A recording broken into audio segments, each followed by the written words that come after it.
Good evening and welcome to Lawyers on the Line. I'm Jim Balmer, a founding partner of Fulsani, Balmer, Peterson & Balmer law firm, and this evening's moderator.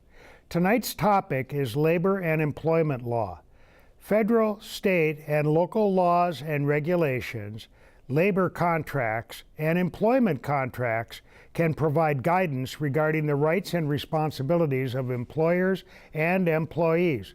Our panelists on tonight's topic are Joe Roby, an attorney with the Johnson, Killen, and Seiler law firm, and Tim Andrew, an attorney with the Andrew, Bransky, and Poole law firm. Joe and Tim will respond to your questions about labor and employment law. Please call us with your questions at 218-788-2844 or toll free at 877-307-8762. And now on to our topic. We've got some questions to start off with, and before I get to them, I just want you both to know that Mr. Roby and Mr. Andrew are specialists in this field, and there isn't much about this field they don't know. So if you have any question at all about this is a perfect opportunity for you to get that question answered. Let's start off with this one. We'll start with Tim. Do labor laws cover both non-union employers and non-union employees? Yes, they do. The National Labor Relations Act is the federal labor law that governs all private sector employees, and kind of at its core, it has a protection when employees act, and the phrase is when they act together in aid of protected concerted activities. That's just the idea that employees band together to try to improve their wages or working conditions. So applying that to the non-union setting, the labor laws still apply anytime a non-union employer seeks to kind of restrain any of that protected concerted activity that's protected in the law. An example of that might be an employer policy that says you can't talk about your wages with your coworkers, even in the non-union setting. That's illegal. That's not allowed under the National Labor Relations Act.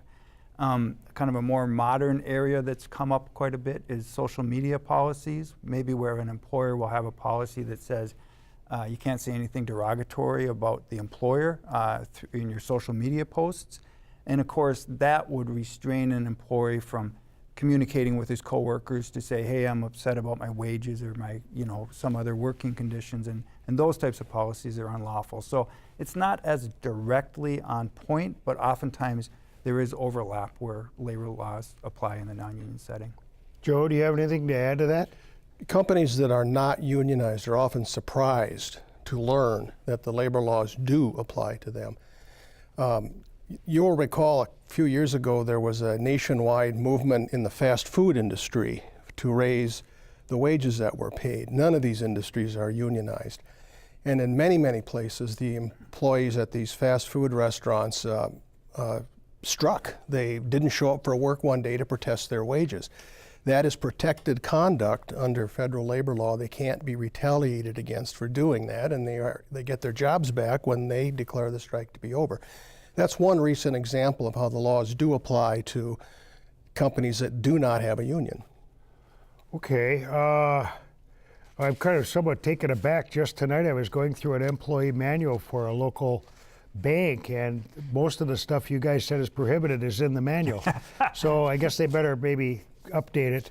All right, well then let's follow up with that. I have a couple of other questions. I hear in the news frequently references to something called the NLRB. Mm-hmm. What is that? That's the National Labor Relations Board.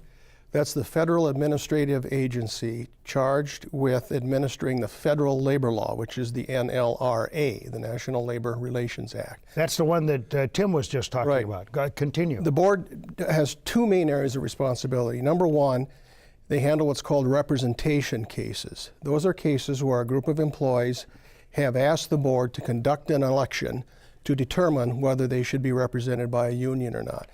The board's other main area of jurisdiction are called unfair labor practices cases. Those are cases where they're like administrative litigation, where an employer or a union or sometimes an individual is accused of violating the National Labor Relations Act.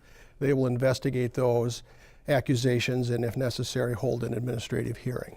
So a violation of one of the rules that Tim told us about a few minutes ago can be termed an unfair labor practice, and a complaint can be made to this NLRB? That's correct. Okay. Now, Tim, this kind of brings up something else, and I'm going to get right to it now and ask you about this, and then go back to Joe about it. What does it mean to be a right-to-work state? A right-to-work state is a state in which a union security agreement, that's a provision in a labor agreement that says new employees after they join the union have to become members within 30 days. It's a state in which those provisions are unlawful. To give it a little more context, though, and it's a very misleading phrase, it doesn't really have anything to do with your ability to work.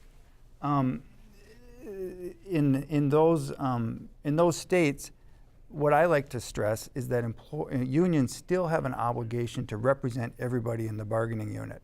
So if you want to look at it in kind of a catchphrase term, it's really the right to freeload, because these employees get all the services that a labor union provides, because by law, labor unions have to represent everybody in the bargaining unit, but they can't be compelled to financially support the union. I don't think the folks who push right to work are there to worry about employees paying for a service that they're receiving, but it's kind of a structural political way to weaken labor unions so they don't have the resources to maybe go out and organize new employees or do other things like that. Now, I want to ask Joe about that, but before I do, so let me see if I understand this. If it's a right-to-work state, that means the union cannot close the shop to non-union members, and everybody in the workplace has to be a union member. Do I understand that correctly? No. Okay.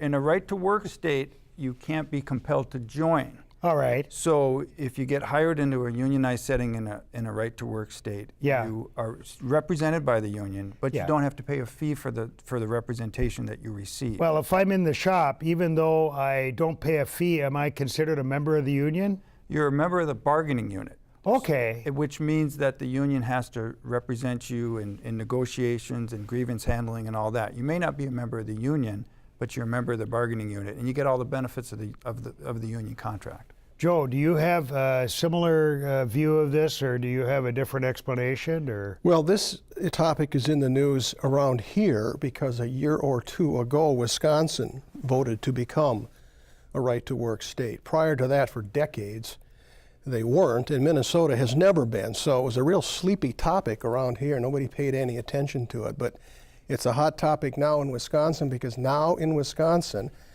employees at companies that are unionized cannot be compelled under penalty of losing their job to pay dues to a union. And yet, as Tim observes, the union is still required by law to represent them, to advocate for them, process their grievances, negotiate for them at the bargaining table. It's a very politically charged subject. About 26 states are so-called right-to-work states, and so it's kind of split right down the middle nationwide. I appreciate you using that phrase, so-called right-to-work states. all right, now, a few minutes ago, Joe, one of you referred to the National Labor Relations Board. So I get the impression that while some of the laws governing labor rights and obligations in this country are national, not all of them are. Right. Would you say, Joe, that most of the laws are state and only some are federal, or the other way around? Well, strictly in the world of labor law, which is collective bargaining and representation, in the private sector is entirely federal, governed by the National Labor Relations Act. Public sector employees on the local level, state employees, county employees, city employees, township employees, those are governed by the state version of the National Labor Relations Act. Around here it's the PELRA, the Public Employees Labor Relations Act. So every state has a law like this that regulates public employees, state and local public employees, but in the private sector it's all nationalized. The only thing I'd add to what Joe said is that the only exception to this rule that in private sector employees are covered by the National Labor Relations Act is this right to work opt-out that individual states can choose to be right to work or non-right to work. And so it sets it up a little bit different. But that's the only exception to federal labor law being across the board. I've got some questions from callers, and the first one is this. If you are a contract employee working for a school or municipality, so you're not a direct employee, the caller wants to know, and you get harassed on the job, can a contract employee talk to the employer, as I understand this question, about the harassment, or do they go directly to the client? Oh, I see what the question is. If somebody's getting harassed on the job, can the contractor, the employee of the contract, the employer of the contract employee, are they allowed to complain to the employer about it or not? Why don't we start with you, if you understand the question? Well, I think they're working for an employee leasing firm doing services for sounds like a school district. I would encourage them to go back to the employee leasing firm, and the employee leasing firm in turn talk to the school district. That idea where you have employee leasing firms working for other entities is a hot topic in labor relations, insofar as there was a push, at least in the private sector, to bring in both employers, and when they co-determine terms like that, to say they're both a single employer. That wouldn't apply quite in this person's case because it's in the public sector, but I would encourage them to go back to the leasing firm. Okay, now, do you have anything to add to what That sounded good to me. Okay. Now, here's an interesting question, and I'm not sure if either one of you, if this is in the field for tonight, but this is the question. At the age of 57, I had a heart attack. I did not work after that. I didn't think I was eligible for a pension, so I did not apply. Now I'm 91. Can I now go back and make a claim for pension going back to the date I last worked? Well, Joe? that doesn't sound like a hypothetical question. It sounds a little like one, but it also sounds like it really happened to somebody. I can take a It's almost certainly governed by the pension plan trust agreement. There may be deadlines for filing claims. There may be lapses of the right to make a claim, or you may be able to make a belated claim. But that's the first place I would look, is the trust agreement that governs the pension. Okay, all right. Tim, anything to add? Yeah, if he had a private sector employer and he had at least 5 years of service in the plan after, I believe it was 1987, or 10 years of service in the plan prior to 1987, and when I say service, 1,000 or more hours a year, then he would have a vested benefit. And so he should go back to where he worked and try to pursue that pension claim. The pension plan has to give him an answer whether you're entitled to it or not, and then he can pursue any further rights through an attorney or what have you. So you both agree that he needs to look into this further? Yep. Okay. Yeah. All right, now here's a call from Bayfield, Wisconsin. And they may be tuned in late, so I'll read the question. Can an employer require an employee to never speak badly of the company? This is from a retiree, and so I suppose the questioner wants to know, first of all, can active employees be forbidden from speaking ill of their employer? And then, can retirees be forbidden from speaking ill of the company? We'll start with you, Joe. The employer cannot command a retiree to do anything. If the retiree happens to slander the employer, tell a false statement, that's a totally separate question. The employer has very little latitude to regulate what employees say, good or bad, about the company, especially if employees are talking to each other. That's protected conduct under labor relations laws. The only time an employee can get in trouble for speaking ill of the company is when they say something that's demonstrably false and very harmful to the company's product or services, costs the company business. But if they don't like the supervisor and they're complaining about that, they don't like the working conditions, there's really nothing an employer can do about that other than to make the working conditions better if there's any merit to the complaint at all. Okay.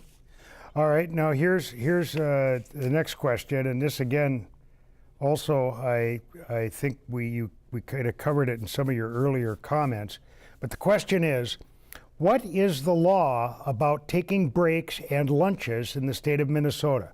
How many hours do you have to work to be eligible for protection under whatever this law is regarding breaks and lunches? What are you entitled to? And we'll start with you, Tim. I believe, and Joe helped me out here, I believe that if you work 4 or more hours, you're entitled to time off to eat a meal. You're not necessarily entitled to 30 minutes or 15 minutes, but it's sufficient time to eat a meal. Then sometimes the Fair Labor Standards Act, the wage hour law applies, and if you're given a break to eat a meal entirely relieved from work, that can be unpaid if it's, say, longer than 15 minutes. If it's less than 15 minutes, it needs to be paid time. That's kind of the general rule. You agree? I happened to have been looking at this in the office just the other day, and the statute, there's a reg that makes it 30 minutes, says you're entitled to a 30-minute unpaid meal break. It's for every 6 or 8 hours worked. I don't remember. You're not required to give employees coffee breaks, but if you do, they have to be paid. All right. Now, Tim made reference to the Fair Labor Standards Act. Is that where you were looking too? Well, you'll get in trouble with the Fair Labor Standards Act if you make the employee punch out for a coffee break. As far as lunch breaks where you get in trouble, it's okay to make the employee punch out, but then when the employee's punched out, you have them answering phones or working on paperwork or something, they're back on the clock. Or make them eat at their desk, Right. punched out. That's right. They have to be paid even if they're eating and working at the same time. Well, the reason I asked is, first of all, that sounds like another statute beyond the National Labor Relations Act. There's a state statute that grants sufficient time to eat a meal. Okay, so when the caller asked about the rules in Minnesota, you were both responding to the question about the rules in Minnesota regarding coffee breaks and lunch breaks. The entitlement to them, whether they're paid or not, is governed by federal law unless you're a real small employer, and then it's governed by state law. Okay, all right. Now that brings up some other things. Here's one, and I'll ask Tim this one. If I am a unionized employee and I have a concern about wages, hours, or working conditions, to whom should I speak? Your union, your business representative for your union. During the labor contract, if there's a contract in place, if it's a question of the employer following the labor agreement, there's oftentimes a grievance procedure. So if you have a dispute about whether the contract's being followed, your union can pursue that through a grievance procedure. Grievance procedure sounds complicated, but it's basically the idea that you meet a couple times with the employer and try to work out your differences, and if you can't work it out, then you go to an arbitration process or an arbitrator to get disputes resolved. If the contract is open, that is, the parties are headed towards negotiations, and you have concerns about wages, working conditions, you likewise bring it to your union, but oftentimes then those can be brought up in labor negotiations, and your union can advocate on your behalf and your coworkers as to what you'd like to see in the agreement to change things. Now, Joe, do these union agreements, or I think they're also called collective bargaining agreements, can they vary some of the things that we were just asked about a few minutes ago by a viewer regarding coffee breaks, lunch, pay, no pay, things like that? Well, a labor contract, collective bargaining agreement, can establish, for example, the right to a paid coffee break that's not necessarily required by law. The labor contract, as far as when you have to be paid and how much you have to be paid, there's a floor set by statute, the minimum wage. Uh-huh. And the statute also defines when overtime kicks in. But almost always, labor contracts pay more than the minimum wage. And sometimes they pay more overtime than the statute requires.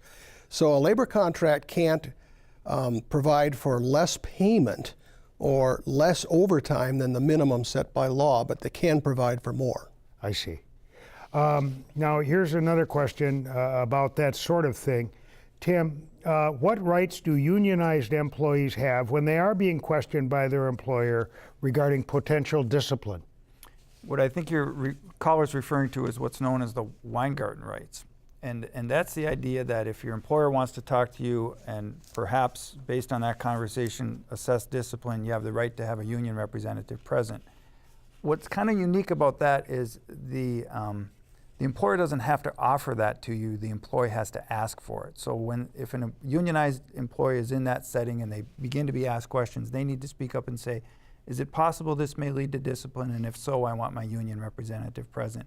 And if they say that, the employer either has to go get a union representative, it can be a coworker, a union steward, or somebody from the union hall, or has to stop the interview. But if the employer proceeds after that point, they commit an unfair labor practice.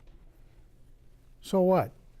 So suppose an employer is successfully found to have committed an unfair labor practice. What are the consequences, Joe? Well, the labor board will order, first of all, if the employee's lost any pay, let's say they've been fired for engaging in conduct that's protected by the statute, the labor board will order reinstatement, they will order back pay, they will require the employer to put up a poster that says we did these things wrong and we won't do them again. They also can require, in egregious cases, the supervisor of the department head to read that poster in person in a room full of employees.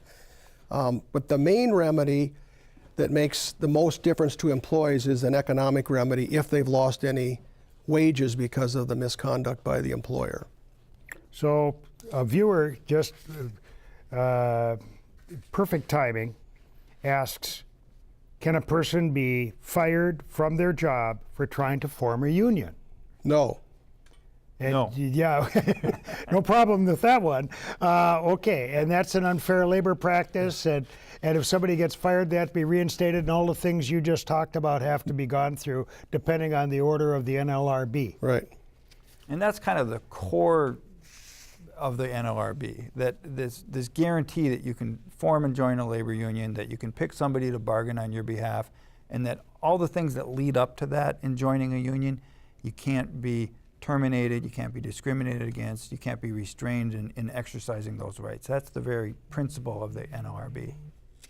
All right, now here's a caller from Duluth. He asks, if you work for a company that is violating health code standards regarding food and is threatening you, apparently, for complaining about it, what, if anything, can you do? Well, if it's food, and let's say a restaurant, for example, the employee should always try to work things out directly with the employer. If that doesn't work, the employee could report it to the health department, or if it's a safety violation, the employee could report it to OSHA. And those statutes, such as OSHA, have their own anti-retaliation provisions. That is, an employee who makes a good faith report, even if it turns out later they're wrong, but if they make a good faith report of a health violation or a safety violation, they're considered a protected whistleblower and they can't be retaliated against because they made the report. Now, does that change, Tim, depending on whether you're in a union or out of a union? I don't think so, but what I will say, it doesn't change what Joe said, but what most labor unions have, what labor contracts have, is what we call a just cause provision. And it's this basic idea that you can't be fired for an arbitrary or a bad reason by the employer. And ultimately, if you are, the union has the ability to appeal that through the grievance procedure and ultimately decided by a labor arbitrator. So a lot of the work I do is representing employees through their union in these just cause arbitrations. And the example you gave, somebody making a good faith complaint about a food setting, if that's all that there is, an arbitrator would be unlikely to find that that was a good reason to terminate somebody. Now, let's suppose the worker is not in a union. Suppose there's no union in the workplace. Mm-hmm. Do the same protections apply to the worker who complains about these things? Then we're back to the whistleblower statutes. And the answer to your question is yes. The whistleblower statutes protect everybody, whether you're in a union or not. Now let's suppose you get fired by your employer for a crummy reason, and you're not in a union. You've already told us, Tim, that a just cause provision in a collective bargaining agreement will protect a union member from being fired for a bad cause or no cause. What if you're not in a union? Are you protected then? No. Most employees work under the principle of employee at will if they're not in a union. And that's the idea that you can quit for any reason and the employer can fire you for any reason. And except for going through sort of a checklist in employment law saying, well, were you discriminated against on the basis of age, race, sex? Did you have an individual agreement? Were you a whistleblower? If you check all those boxes and none of them come up, there's no fairness doctrine that governs your employment. There is in the union setting, but there's not in the non-union setting. So if you want protection for being fired arbitrarily, you better join a union. Absolutely. Okay. Now I have one last question. I'm not sure. Well, I'm out of time. So, in fact, that is all the time we have for tonight on Lawyers on the Line. These programs always go so fast. Thanks to our guests and to all the viewers who called in with questions. I'm Jim Balmer. Join me again next week for a conversation about workers' compensation law. Good night.